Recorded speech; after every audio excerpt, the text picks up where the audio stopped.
અને આ રામદેવજી મહારાજ બાપુ છે ને અત્યારે એક રામદેવજી ને એક હનુમાન અને એક મેલડી બાપુ હવે નાળિયેર માનો બપોર ભડાકો બોલાવે બોલો એવા જીવતા જાગતા બાપુ જો અત્યારે કોઈ દેવ હોય ને તો અત્યારે મને તો આ ત્રણ દેવ દેખાય છે. રામદેવજી મહારાજ આ વાણી મેં કીધું ને કે હરભુજી ને હૈયે હરખ અપાર ઘોડલા ચરંતા દીઠ્યા રામા પીર ને આ ક્યારે બનેલું એની તમને થોડીક વાત કરું. હરભુજી રામદેવજી મહારાજના માસીએ ભાઈ થાય અને રામદેવજી બાપાને એમને મળવાનું વચન આપેલું કે હું તમને મળ્યા સિવાય જઈશ નહીં અને કુદરતને કરવું ને મળાણું નહીં અને આ જવાનો સમય થઈ ગયો. એટલે રામદેવજીએ વિચાર કર્યો કે મારે આને મળવાનું રહી જાય છે, મારે જવાનો સમય થઈ ગયો છે. એટલે એમને એમની યુક્તિ રચી અને એમના કુટુંબને ભેળું કર્યું કે આમને હું જરાક જાણ કરી દઉં કે આ પાછળથી કાંઈ કરે નહીં. એટલે રામદેવજી પોતાના કુટુંબને ભેગા કરી અને વાત કરે છે કે ભાઈ મારો હવે સમય પૂરો થઈ ગયો છે અને મારી બધી તૈયારી કરો, પણ હું તમને એક ભલામણ કરું છું કે મારો દેશ જ્યારે શાંત થઈ જાય ને મારી સમાધિ થઈ ગયો પછી દુનિયા તમને ગમે એ કે પણ સમાધિની એપ ખોલવાની તમે વાત ન કરતા. કોઈ પણ તમને દુનિયા ગમે એ ભરમાવે પણ મારી સમાધિને તમે હલાવવાની કોઈ કોશિશ ન કરતા. એટલે બધા કુટુંબના કે કાંઈ વાંધો નહીં. હવે આ સમય પ્રમાણે રામદેવજી બાપુ સમાધિ થઈ ગયા. હવે આ વાત ઉડતી ઉડતી એમના માસીના દીકરા ભાઈ હરભુજીને કાને પડી અને હરભુજી આ વાતને માનતા નથી કે નહીં કોઈ દી બને જ નહીં. રામદેવજી મને વચન આપીને ગયો છે ને એ તો સિદ્ધ પુરુષ છે, એ બોલેલું બીજું બોલે જ નહીં. મને કીધું છે હું તને મળ્યા સિવાય જઈશ નહીં, હું માનતો જ નથી, બને જ નહીં કોઈ દી.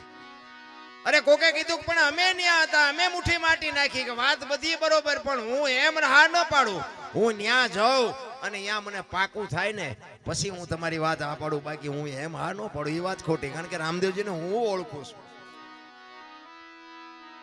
અને આ બહુ જયારે માણસો કહેવા મનાણા ને એટલે પછી હરભુજી ત્યાંથી ઘોડા ઉપર ચડી અને રણુજા આવવા માટે નીકળે છે.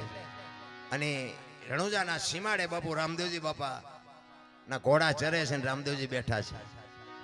અહીંયા બાપુ હરભુજી આ વાણી કરી કે હરભુજીને હૈયે હરખ અપાર ઘોડલા ચરંતા દીઠ્યા રામા પીરના. એમ નામ બાપુ જો ભજન બનતા હોત ને તો અત્યારે બુદ્ધિ તો આખ્યા ખટારા ભરાય એટલી બધાની છે, એમ નો આવડે. અહીંયા બે જણા હરભુજીને એમ થયું કે દુનિયા કેવી ગાંડી છે. આ રામદેવજી આ બેઠા છે મારા બેટા કે ખોટી આવી બધી વાતો કરે. રામદેવજી સમાધિ લઈ ગઈ, સમાધિ આ રામદેવજી તો આ રહ્યા. એ ઘોડેથી ઉતરી અને બે ભાઈ બાપુ પહાડ ભેટે ને એમ બે ભેટ્યા અને હરભુજી કહે છે કે મેં તો આવી વાત સાંભળી. એટલે રામદેવજી વાતનો ગોળો ટોળો કરી નાખ્યો, ભાઈ આ તો જગત છે, ગમે બોલે શાંતિથી બેસને, આપણે ઘણા ટાઈમથી ભેગા નથી થયા, કહુંબો બનાય આપણે કહુંબો પીએ. એ બે જણા કહુંબો પીધો અને પછી રામદેવજી કહે છે હવે તમે ગામમાં જવું હોય તો જાઓ, મારે અત્યારે નથી આવવું. એ રતન કટોરો, ગેડીઓ, અમલની ડાબલી ને બધું જે કઈ સમાધિમાં મૂક્યું હતું ને, કારણ કે આ રામદેવજી બાપાની યુક્તિ હતી બધી.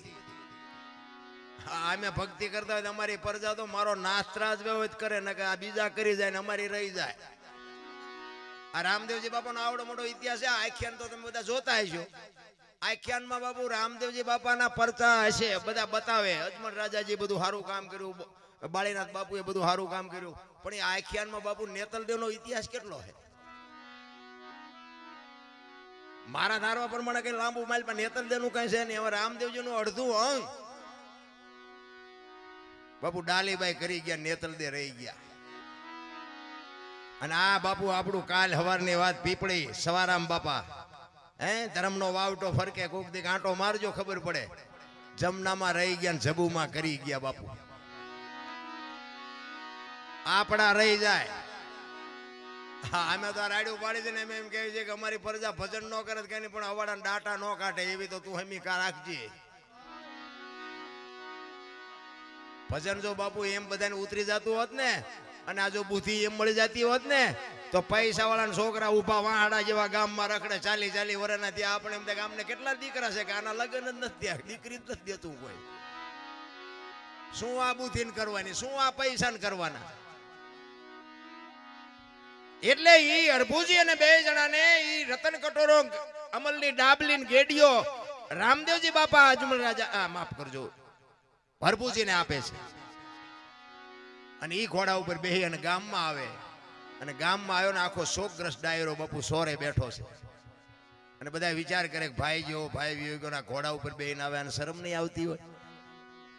હરભુજી બાપુ બગાડ ધાટ કરતો ઘોડો આવતો તો બજારમાં ની ચોરે આવીને ઉભો રહ્યો અને કીધું શું આ બધા બેઠા છો? એટલે બધા કહે છે ભલામણા રામદેવજી બાપા સમાધિ થઈ ગયા 3 દી થયા. હરભુજી દાંત મીડિયા કાઢવા ઈ કે પણ રામદેવજી મને અત્યારે સીમાડે મળ્યા ને કે તમે કહો છો સમાધિ લઈ લીધી. ઈ કે શું આ ગામ આખું ગાંડું તું એક હાથો? ઈ કે પણ આ જો રતન કટોરો ના અમલની ડાબલી ના બધું મને અત્યારે રામદેવજી આપ્યું અને બાપુ શંકા જાગી અમને. આપણે સમાધિ દઈને આવ્યા ને પછી કે વાંસ માસુ મારી નીકળી ગયેલા હાલો ખોદવી. આપણા જ આપણું લોહી પી ગયા છે. આખી દુનિયામાં બાપુ ઇતિહાસ ખોલવા જ ખોલજો. અને અહીંયા બાપુ સમાધિએ ગયા અને બાપુ આમ તૈયારી ઘા કરવાની તૈયારી કરીને બાપુ આકાશવાણી થઈ. એ તમારી જાતના મેં તમને પહેલા કીધું હતું ઈ કે આ હવે તમારે અહીંયા કાયમ દુકાળ પડશે અને કાયમ માગી ખાજો. હવે હું સૌરાષ્ટ્રમાં જાઉં છું બાપુ. પહેલું પીરાણું આપણું બાપુ ગેબીનાથ અને પાળિયાદ બાપુ અહીંયાથી આ વ્યૂ આવ્યો. વિચાર કરજો કોઈ ગામ એવું નહીં હોય કે રામદેવજીનું મંદિર ન હોય કે રામદેવજી બાપાના વાવટા ન ફરકતા હોય કે રામદેવજી બાપાનું મંડળ ન હોય એવું કોઈ ગામ ન હોય. તમે આંટો તો મારી જુઓ કેટલી એની બાપુ સુવાસ કેટલી. અને રાજસ્થાનમાં બાપુ તમે જોવો ને જીવા ન હોય તો આંટો મારજો નકરી ધૂળ ઉડે વાતમાં કાંઈ છે નહીં. બાકી જો રામદેવજીના શબ્દો ઉપર ઉભા રહ્યા હોત ને તો આજ રાજસ્થાન હોનાનું હોત. મારા બાપ અહીંયા કોઈ દી કોઈને ભૂખ કે દુઃખ ન હોત. આજ આપણે બાપુ આપણી માથે કૃપા કેવડી. આ તમે માંડવા ઉભા એના ઉપર નક્કી નથી થતું. હે આપણી માથે આ વરસાદ વરે છે બાપુ. આ કૃપા કેવડી એની. હવે અહીંયા તો એની જન્મ ભૂમિકા હતી. અહીંયા એનું કુટુંબ હતું અને બધું અહીંયા હતું બાપુ. એને તો શું ઘટત એમાં શું બાકી રહે. અને જેટલી આપણી આ દેહાણ જગ્યાઓ છે ને બાપુ બધે અહીંયા પીરનો પંજો છે. એક લખવું હોય તો લખી લેજો. અને પીરની પીરાઈ વગર બાપુ હરિહર ક્યાંય હાલે નહીં. કેવડી બાપુ આ પીરની કૃપા કેવડી. કચ્છ કાઠિયાવાડ સૌરાષ્ટ્રમાં તમે જાઓ અને રામદેવજી બાપાનું બાપુ ક્યાંય મંદિર ન હોય એવો દાખલો નહીં હોય. જેમ બજરંગદાસ બાપાનું મંદિર ન હોય ને એવી રીતે બાપુ રામદેવજીનું મંદિર ન હોય એવો કોઈ દાખલો ન હોય. કેવડી બાપુ એની સુવાસ કેવડી. અને આ આકાશવાણી થયા પછી હરભુજીને બાપુ પછી ખબર પડી હો અરે તારી ભલે થાય તારી. રામદેવજી તું ખરેખર વ્યાઈ ગયા તા તો મને વચન પાળવા મને વચન દેવા વચન નિભાવવા માટે મને મળ્યો હતો. અને પછી બાપુ હરભુજી રોયો હો બાપ. અરે રોવામાં બાપ અરે મારા બાપ હું તને ઓળખી ન શક્યો. હું તારા પગ ન ચાલી શક્યો. મારા બાપ તે મને અંધારામાં રાખ્યો. પછી રોતો રોતો કહે છે કે હવે મારે તને મળવું હોય તો કે હવે સમય વિયો ગયો ભાઈ. એટલા માટે આજના સંતો કહે છે કે તમે રામદેવજી મહારાજનો પાઠ કરો, ચોખા ઘીની જ્યોત કરો, ગુગળનો ધૂપ કરો, થોડી ધજા કરો અને 5 મારા નામના ગાણા ગૌરવજો. હું કોઈ પણ સ્વરૂપે હાજરી આપીશ. બાકી જ્યોત ઉપર ભરોસો રાખજો. બાકી હવે હું તમને ભેગો નહીં થાઉં. આ રામદેવજી બાપાનું પ્રમાણ છે. તમને ભરોસો હોય કે ન હોય બાકી અમને ભરોસો છે કે આમાં ક્યાંક બેઠો હોય 100%. અને અમે આ એને જ સંભળાવી છો. તમને કઈ સંભળાવતા નથી. હા અમે તો એમ કહે છે કે અમે આખી રાત રાડ્યું સાંભળે રાડ્યું પડી એકાદી અમારી રાડ સાંભળજે. બાકી અમારે તમને કઈ વેરાગ નથી લગાડવાનો. આ તો ગંગા હાલી જાય. પીવો ન પીવો તમારી મોજ. બાકી અમારે કોઈની પાસેથી કાંઈ લેવું નથી. પણ સંતો કહે છે મેં એક ઘડી આધી મેં પુણ્યાદ કાંઈક કરી લેજો. બાકી માણાનો ફેરો ફોગટ ન વિયો જાય લખી લેજો.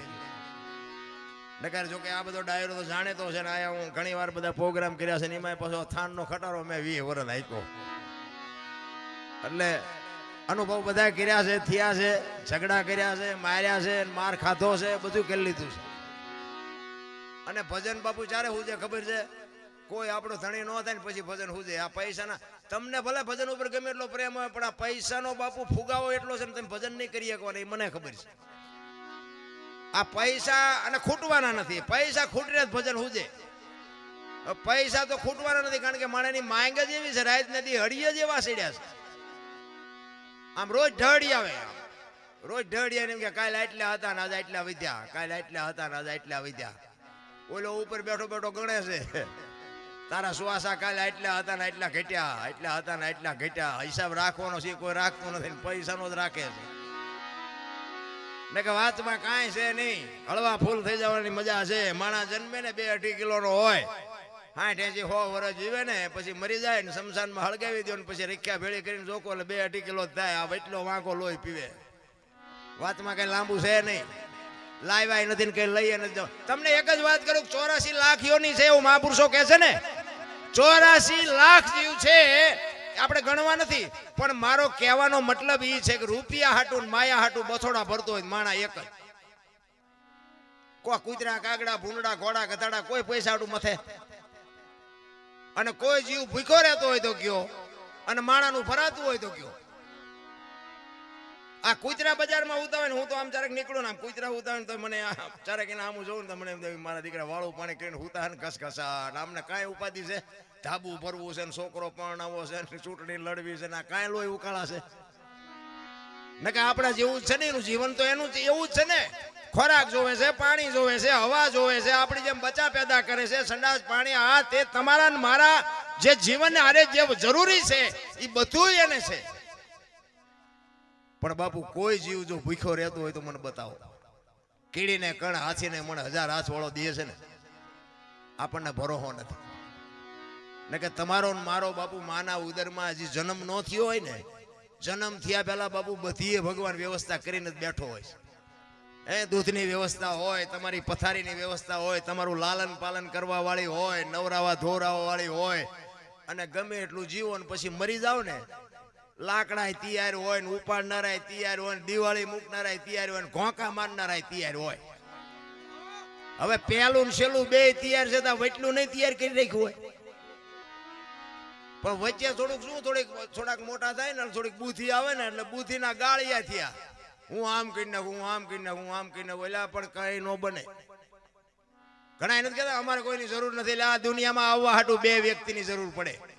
અને આ દુનિયા છોડીને જાવ ને તેથી 4 વ્યક્તિની જરૂર પડે. આવીએ નથી એકાતું, જઈએ નથી એકાતું. શું મારે જરૂર નથી સોટ્યા છો.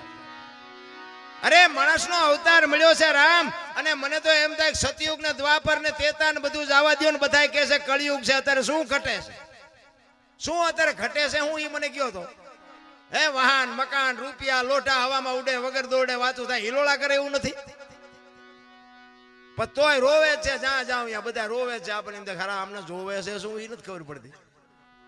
એક પાસે જાઓ તો કે ધાબુ ભરવું છે છૂટા નથી, બીજા પાસે જાઓ કે ડોબું વિયાણું દોવા નથી દેતું, બીજા પાસે જાઓ કે છોકરાને બહુ તેડી ગયા વેવાય મોકલતા નથી, બીજા પાસે જાઓ તો કે છોકરાને પોલીસ વાળા લઈ ગયા જામીન જડતા નથી. આપણે ક્યાં રોવું? આખી દુનિયા રોવે જ છે. ઈશ્વર મારે મેળવવો છે એના માટે બાપુ નરસિંહ રોવે, મીરા રોવે, જેઠીરામ રોવે, દાસી જીવણ રોવે. મારા બાપ તે માણા બનાવીને આ દુનિયામાં અમને મોકલ્યા અને તું અમને જો ભેટો ન થાય તો અમારો અવતાર ફોગટવ્યો જાય. બાપુ કોણ રોવે છે? કોઈ રોતું નથી રામ. અત્યારે આપડા બધા ભક્તિઓ કરીને માંડવા નાખવી શું કામ નાખવી? અમારા જેવું હાસું કોઈ નહીં કે આ શેલી ઘડી સુધારવા. બાકી વેરાક બેરાક કઈ નથી ફાટી ગયો. ઓલા ભાંઠા પડેલા કોક ને ભાળવી ને આપણે એમ થાય કે આવો વારો ન આવે તે હાટું આ માંડવા નાખે બધું. હા બધું વિચારવા જેવું છે. બાકી ઠેક સુધી બાપુ એક રંગાનો ઉજળા જેના હાડમાં હલકી ન હોય વાત એને દુનિયા માને. સમય આવે ને વળી જવાય. આ વળી નથી હકતા ને ત્યાં ખાડમાં જઈને પડે. અમે હુરાભાઈ ને અમે અત્યારે જ ગાડીમાં બેઠા બેઠા વાત કરતા હતા. મેં કીધું આ હમણાં કઈક ઓલું ચેકિન બેકિન કઈક આવ્યું ને બધું ઢીબી નાખ્યું. બધા કે ખાડા બુરવા માંડ્યા ને વાહન લઈ ગયા ને આમ કર્યું ને તેમ કર્યું. પણ મેં કીધું આ હું 81-82 સાલમાં અહીંયા આવ્યો ને, હું ગાડીમાં અહીંયા આવ્યો ને તારે મેં કીધું હારું પગમાં જોડું નહોતું કોઈને. અને બધા જાણતા હશો તમે કે આ વાત કરું છું ને તમને ખબર છે એવું નથી. તેથી કેવી પરિસ્થિતિ આ પંચાળની હતી. અત્યારે 4 વ્હીલું લઈ લઈને ફરે છે તોય બાપુ પાસા જ નથી. હજી ઠગડી લઉં લ્યો ઠગડી લ્યો. સંતોષ જેવી ચીજ નથી. આપણા ગઢાઈ હોની નોટ નહોતી ભાળી પણ બાપુ એમના કાળજા કેવા હતા. એક રોટલાનો લોટ હોય અને માગણ આવે અને ઈ રોટલો બાપુ એને દઈ દે. કાલ આપણે એક દી ભૂખ્યા રહી હું ફેર પડે? આને બિચારાને કોણ રોટલો દે? એક રોટલામાં જો બાપુ આવડા મોટા કાળજા હોય અને અત્યારે 1000 મણ થાય તો કે અમારે જ્યાં કઈ થયું જ નથી, મરો ન થયું હોય જીવ જ ભિખારી થઈ ગયા ભલામણ. નકર ટાણું મળ્યું છે મારા રામ. એક હળવા ફૂલ થઈ જાવ ને બાપુ મોજ આવે જીવન જીવવાની. દાસી જીવણ એને ગુરુ કે 18માં બાપુ ભીમ મળ્યા એવું કે છે. એટલે એ દાસી જીવણ જ્યાં ભજન ગાય ને ત્યાં બધું સત્સંગ કરે, ભજન કરે અને પછી બધાને એમ કે ભાઈ કોઈને કાંઈ પ્રશ્ન મૂંઝવતો હોય તો મને કહેજો. રામાયણ, ગીતા, ભાગવત કોઈ પણ પ્રશ્ન, કોઈને કાંઈ તકલીફ હોય તો મને કહેજો. હવે આ વાત ઉડતી ઉડતી ભીમ સાહેબના કાને પડી કે બાપુ એક દાસી જીવણ કરીને એક છે ભગત, પણ બાપુ ઓહો કેટલો જ્ઞાની પુરુષ કે કોઈ પણ તમને પ્રશ્ન મૂંઝવતો હોય એના જવાબ આપે. ભીમ સાહેબ કહે છે કે એમ? તો કે હા. તો કે આની પાસે ક્યાંક પ્રોગ્રામ હોય તો કહેજો, મારે સાંભળવા આવવું છે. અને ઈ જ ગામમાં બાપુ દાસી જીવનનો પ્રોગ્રામ. અને કોકે ભીમ સાહેબને કીધું કે ઓલા દાસી જીવન આવ્યા છે, તમારે સાંભળવા આવવું છે? કે હા હા, કે મારે સાંભળવું છે ને. અને દાસી જીવનના પ્રોગ્રામમાં બાપુ વાહે આમ ભીમ સાહેબ બેહી ગયા વાહે જોડામાં. અને જોડામાં જ બેહાય, કોઈ નો કે કાકો જાય. હા, બહુ ગાડલા ઉપર ચડવાની બહુ નો ભી મારવી. પછી કોઈક મોટા માણા આવે ને થકાવીને જોડામાં કાઢે, એના કરતા પાદરા જોડામાં બેઠા હોય કોઈ નો કે. ભીમ સાહેબ બેહી ગયા અને પછી ભજનની સંતવાણી ચાલુ થઈ. અને દાસી જીવન પછી વચ્ચે બંધ કરીને કહે છે કે કોઈને કાંઈ પ્રશ્ન મૂંઝવતો હોય તો કહેજો, રામાયણ, ગીતા, ભાગવત વિશે. અને તરત જ બાપુ ભીમ સાહેબ ઉભા થયા, બે હાથ જોડીને કીધું કે મારો એક પ્રશ્ન છે. એ કે આ બાજુ આવો, આ બાજુ આવો. કોણ છો તમે? એ કે હું તો ભીમ સાહેબ મને કહે છે બધા, પણ મારો એક પ્રશ્ન છે બાપુ, મને પ્રશ્નનું સમાધાન કરી દો. એ કે બોલો શું છે? એ કે આપની ઓળખાણ મારે જોવે છે. દાસી જીવન કે મને તમે નથી ઓળખતા, આવડું છોકરું મને ન ઓળખતું હોય એવું ન બને, તમે નથી ઓળખતા? એ કે છોકરું ઓળખતું હશે પણ હું નથી ઓળખતો, મને એટલું એક ઓળખાણ કરાવો, આપ કોણ છો? એ કે દાસી જીવન કે ને ઈ મારું નામ, કે ઈ તો આ પૂતળાનું નામ છે, હું તમારું નામ પૂછું. અને ભાઈ દાસી જીવન હલવાણા. પછી વિચાર કરે છે કે આ છાતીના, ગાલના, કપાળના, માથું તો દાસી જીવન ક્યાં? અને ભાઈ ઉભા થઈ અને ભીમ સાહેબના પગમાં પડ્યા કે બાપુ મને આ ખબર નથી, કે હું ઠેકડા મારે સાનો મનો હળવો રે ને. પછી બાપુ 18માં ગુરુ એ ભીમ મળ્યા ને પછી બ્રહ્મણા ભાંગી. તમને મને ચા ભાંગે એવું જ હતું. સંતોની બાપુ ચોટ હોય, સંતના એક શબ્દ હોય. મારો હું હમણાં મેં વાત કરી એમ, આપણે આપણું હારા માણામાં નામ જ નથી મારું, આ તમને કહી દઉં. તમે બધા ભલે અમને બોલાવતા હોય પણ સંતો પાસે થોડુંક ગણિત થયું ટૂંકમાં. સંતોએ મને માણા બનાવ્યો એટલા માટે, બાકી આપણું હારા માણામાં નામ નથી. આ સંતોએ બાપુ જો આંગળી ન પકડી હોત ને તો હું અત્યારે ઉપર વિયો ગયો હોત ને કામ આલ્પા હોત. આ તમને કહી દઉં, આ સંતોની કૃપા છે, સાધુની. બાકી આમ બંદૂક લઈને સામે ઉભો હોય ને તો આપણને કઈ ફેર નતો પડતો. પણ બાપુ સંતો બાપુ જયારે મળે ને, એક જાડેજા જેવા જાડેજાને સતી તોરલ મળે અને આ કાંઠે બારવટીયો હોય ને આમાં કાંઠે સંત બનાવી દે ને, આ સંતોની તાકાત છે, આ સાધુની તાકાત છે. કારણ કે આ છે ને બુદ્ધિનો કે આ વિજ્ઞાનનો વિષય જ નથી. અત્યારે અમને બધા સાંભળે છે એટલે આ બહાર હો, અહીંયા ગામમાં તો બધી આબરૂ જેટલી છે, આવો તો ખબર પડે. પણ કહેવાનો મારો મિનિંગ એ છે કે સમય મળે ને પછી પાછું વળી જવાય, પાછું વળ્યા પછી એ મારે પકડાય નહીં. એટલે મેં હમણાં કીધું ને કે આવા આયોજન કરતા છે ને એને લોહી તો પીતા જ છે. એમ જાડેજો સતી તોરલ મળ્યા નહોતા ને ત્યારે બાપુ આમ બજારમાં નીકળે ને બારીઓ બારણા ફટોફટ બંધ થઈ જાય. અને ઈનો ઈ જાડેજો સતી તોરલ મળ્યા અને પછી તોરલના લુગડા માથે લઈને જેથી નદીએ જાતો હતો ને ધોવા, તેથી જે દુનિયા એની માથે વિતાડી છે ને એ તો જાડેજાનો આત્મો જાણે. તમે બાપુ આ દુનિયામાં માર્ગે ચડો ને પછી તો દુનિયા તમારું લોહી પી જાય છે. ફરમ હોય ફટકેલી અને સુલે ચડવું પડે, પણ આવળ હોય અલબેલી અને કોઈ ન પૂછે કાગડા. દુનિયામાં બાપુ તમે કઈક અમે આવું બોલીને ગાઈને અમે પછી હેઠા ઉતરીને એટલે કેટલાય અમારું લોહી પીવે. આ તમે આવડવા નતો બોલ્યા, અહીંયા જો આમ બોલ્યા હોત ને તો સારું. આ આમ બોલ્યા હતા ને આમ બોલ્યા, પણ અહીં આવીને બે બોલો કરા, કાનની બુટીઓ લાલ થઈ જાય છે કે નહીં? આ તમે એમ માનો છો કે આ હેલું છે? આ નાક કાન ઘરે મૂકીને આવે ને એ ભજન કરીએ, તમારું કામ જ નથી. અમે તો આ તો ઘરનો ડાયરો છે, બાકી હું તો બહાર ગયો હોય તો કહી દઉં કે તમારું, કારણ કે અમે અહીંથી એમ કે રામા પીરની જે અને અમારા સામે ઉઘરાણી આવ્યા એમ બેઠા હોય, એટલે આ જે તો બોલો ભગવાનની જે છે અમારી નથી. હવે ઈ ન કરી શકો, બીજું શું કરી શકો? ફરમ હોય ફટકેલી એને ચૂલે ચડવું પડે. તમારી કિંમત હશે એટલે દુનિયા તમારું લોહી પીશે ને તમે લુખા ગુંડા હશો ને તો તમે આમ હાલાવતા હશો ને દુનિયા બજાર મૂકીને વહી જાય, બોલો હાલો હવે ચાલો આપણે આમ વ્યા જાય. આનું નામ દુનિયા. દુનિયાને જગતને ભગતને કોઈ દી પત્યું જ નથી, કારણ કે આ દુનિયા છે ને કોઈ વાતે હાથમાં જ નથી આવે એવી દુનિયા. એક ગામની બાજુમાંથી બાપ દીકરો બે ઘોડું લઈને નીકળ્યા. બાપા ઘોડામાં જ બેઠેલા, છોકરો હેઠો આલ્યો. સોરો અહીંયા બધી રીધી સીધી બેઠી જ હોય. સોરા પાસેથી નીકળ્યા ને બાપા ઘોડામાંથી, એટલે ઓલા બેઠાથી શું કે ખબર કે ગઢો ઘોડા ઉપર ચડ્યો, ઓલું ફૂલડા જેવું છોકરું હેઠું આવેલું જાણે શરમ આવે. એટલે ગામ બહાર નીકળીને પછી એના બાપાએ કીધું એના છોકરાને કે બેટા એક કામ કરીને કે હું હેઠો આવ્યો, તું ઉપર ચડી જા. બીજું ગામ આવ્યું ને કે જુવાન જોત ઘોડા ઉપર બેઠો છે, ડોહાના બિચારાને ટાંટિયા તોડાવે છે શે શરમ. પછી બહાર નીકળીને કે બાપા એક કામ કરો ને કે હું કે હાલો આપણે બે જણા બેસી જઈએ. એ બે જણા બેઠા ને પછી બીજું ગામ આવ્યું ને કે આમને છે કે દયા જેવો સાંટો બે સોટ્યા છે, બે જણા ને બે. પછી બહાર નીકળીને કે બાપા એક કામ કરી કે હું કે ઘોડું ભલે ને હેઠું વાય હાલ્યું, હવે આપણે હેઠા હાલ્યા જઈએ. બીજું ગામ આવ્યું ને તો કે આ ઘોડાને પૈસા હું કામ ખર્ચ્યા છે, બે ટાંટિયા તોડીને હાલ્યા જાય. હવે આ દુનિયાને કેમ તમે પૂગી શકો? રામ બુદ્ધિના ગાળિયા થયા, ગાળિયા. તમને ને મને એક બુદ્ધિ આપી હોય અને કોકને કંઈક દેવાની વાત થાય ને તો માણાને એમ થાય પૈસા દેવાની જ વાત કરે બધા. એવું નથી. કોકને સારી સલાહ દો ને તો બાપુ મોટું ડોનેશન છે. આવા કંઈક કામ કરતા હોય ને એને હારો કંઈક પડખે ટેકો દો ને તો એક ડોનેશન છે. એક એસટીમાં તમે ચડ્યા હોય અને તમને જગ્યા મળી જાય અને કોઈ બેન દીકરી ચડે, કોઈ વૃદ્ધ બાપા ચડે, કોઈ વૃદ્ધ માજી ચડે અને તમે ઊભા થઈ અને એને જગ્યા આપી દો તો આ મોટું ડોનેશન છે. દેવાની વસ્તુ નકરી પૈસા નથી. સારી સલાહ કોકને દો ને તોય બાપુ મારો નાથ નોંધ કરે. પણ આ જગતને મેં કીધું એમ કઈ પુગાય એવું નથી. આમ સવારના પોરમાં બસ આમ ગામમાંથી ઉપડે ને એટલે આમ વહેલો પગી ગયો ને એટલે બારી પાસે બરોબર આમ જગ્યા મળી ગઈ હોય ને પછી બસ ઉપડે ને આમ કેવી વાતો કરે ખબર કે જીવવા જેવું આવ્યું છે ને આપણા ગામમાંથી બસ ને ઠેઠ શહેર સુધી ને આ જુઓ જગ્યા ના હવા આવતી હોય ને આમ તમે જુઓ તો એવી વાતો કરે.